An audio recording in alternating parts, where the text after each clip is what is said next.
3 দিন পর্যন্ত ঘরে খাবার নাই। আলী রাদিয়াল্লাহু তাআলা আনহুর ঘরে এমন কি খেজুরের বিচিও নাই। ওই যুগে খেজুরের বিচিও খিদার কাজে লাগতো। বিচিও নাই, শুধু পানি আছে ঘরে। 3 দিন চলতেছে, 3 দিন। চতুর্থ দিন সকালে আলী রাদিয়াল্লাহু তাআলা বলতেছে, ফাতেমা চললাম দেখি আজকে কিছু জোটে কিনা। মজদুরি করতেন আলী রাদিয়াল্লাহু তাআলা, মজদুর ছিলেন, ব্যবসায়ী তো ছিলেন না। শরীরে খাইটা উপার্জন করতেন। তো সারাদিন ঘুরা কিচ্ছু মিলে নাই।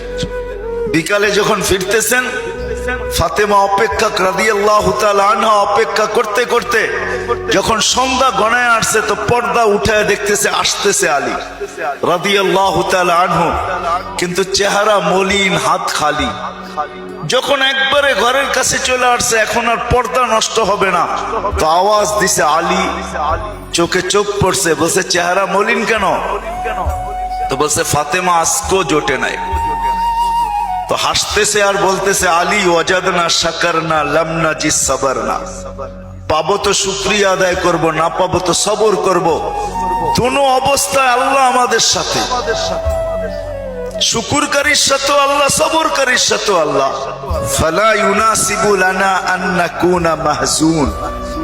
আলী শোভা পায় না আমাদের চেহারা মলিন হওয়া। আল্লাহ তো সাথে, চেহারা মলিন কেন? আলী রাদিয়াল্লাহু তাআলা আনহুর জন্য দরজা খুলতেছেন আর উনি ঘরে ঢুকতেছেন। এখন ফাতেমার অবস্থা, আলী রাদিয়াল্লাহু তাআলা আনহু নিজে বলতেছেন, ফাতেমা সাররাত ওয়া তাবাসসামাত।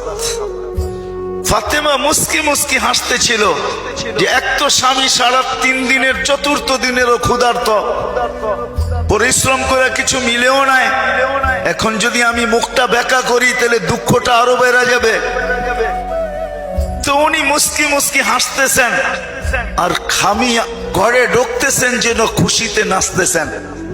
আলী রাদিয়াল্লাহু তাআলা আনহু বলতেছে, ফাতেমা তুই খায়রুন নিসা। তো এই জন্যই ফাতেমা কিন্তু খায়রুন নিসা, খায়রু নিসা ইদ দুনিয়া, সমগ্র জগতের মহিলাদের সর্দারনি যিনি।